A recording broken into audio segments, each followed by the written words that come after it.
do you study? What are you studying? Art foundation for year zero. Range of things: architecture, photography, fine art, graphic design, and fashion. Okay, So you were all into architecture. But that's interesting because that's the way we work in terms of multidisciplinary. Yeah, no, my question was about like I think we are all questioning now after the project is finished about temporality and like the value of temporary projects and if we should stay or we shouldn't stay. I just wanted to know your opinion about this kind of when you are actually going to start architecture, you're going to start your project. How do you feel about your being something small and you give an idea out and then people values that, or you think you're making projects that are going to stay there forever? We got this question now, like people tell us, oh, you shouldn't leave, but then who we are to say actually we are invading this space. And you know, what's your opinion about temporality? That's a difficult question.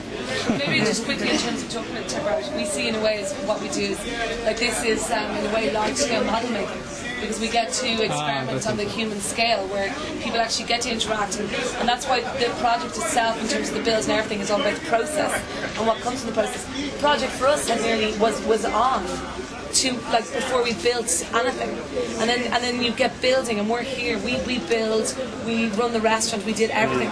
So you get to see how these interactions start to kind of, you know, the space becomes the area where you're kind of continuously experimenting. So it's not just about making a design and then you kind of do the design and that's it. It's about what unfolded as we were here, and it's also even now about what's going to happen afterwards, and it's continuously adapting and changing. And that's what's so wonderful about having a scaffolding structure, because you can play and you can get it up quickly. Like each of these poles has a life of 20 years. So it's a very sustainable way of actually experimenting and exploring what can be done on a given scale.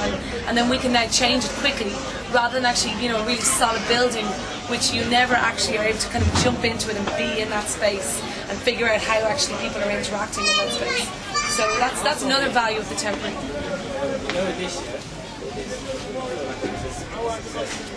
The project?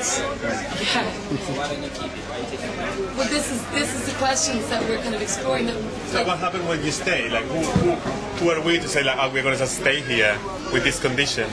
Yeah. It's like the value of it and the ethics of it, I suppose. For us I think it was really easy to just like keep it for 3 weeks. And but now if you would like to stay, I think it's another consideration coming up, which means that not just the neighbors but everyone involved on this needs to have something to say, and actually because that is going to interfere with their everyday lives. And the school here as well, you know, that's a big thing, that they, you know, a two-story structure where you have people looking over into the playground. And there's something, when you do something temporary, people are much more open to it. And then and they don't see it as something really solid. Like you don't need planning permission to do something temporary. It's under 28 days. But if you stay longer than 28 days, you need planning permission. And then there's a whole other fun experience to have down at the council and trying to get all those different permissions. It's just a nightmare, really. Had they requested you back and without like for other properties, if there were other properties involved, and had they asked you back to do this for a more permanent thing, would you let other people take the idea and let it continue? The possibility to stay longer? Yeah. I think now, as it is now, is impossible.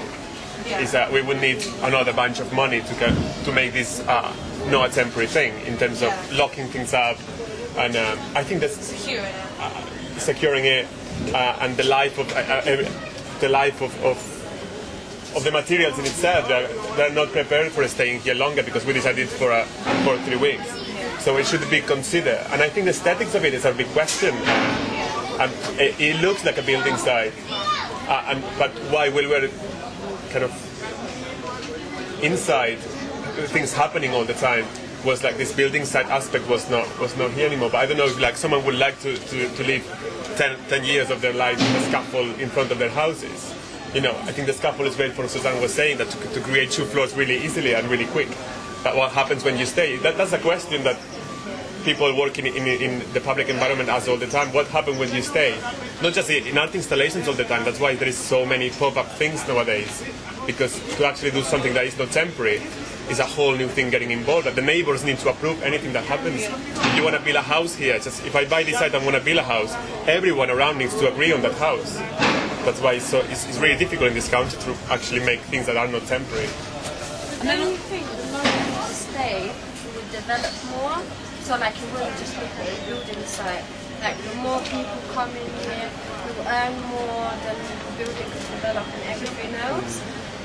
And it could attract more people coming here. So like you said, it looks like a building site. But then again, you start from nowhere and everything develops in its own time. Yeah. And that's hopefully what may happen, because the land's now private. We're on a whole other journey of exploring how potentially we can get a permanent site here, and it might not necessarily continue just to be this in this form. I think what was exciting about this is it's something new and it's different, and it stimulates imagination and it gets people thinking about what the possibilities are. But when you say permanently, that kind of element of stepping into another world, or kind of this spontaneous. Yes, spontaneous kind of gets a little bit lost, but potentially we could just keep changing. We could work with other artists, other designers in the area. Maybe we won't have this site, but like all this research and experience we've had, we may use somewhere maybe in a completely different form. Maybe it's not a structure. Like one thing about this project is we're going to do the Ridley Road cookbook. So there's 24 different chefs over the whole project. We're going to take the recipes that they cooked the food. The only rules that they had is that they had to use the food from the Ridley Road Market. So they cooked amazing stuff. We were just getting so exciting every day. We didn't know what was going to be cooked.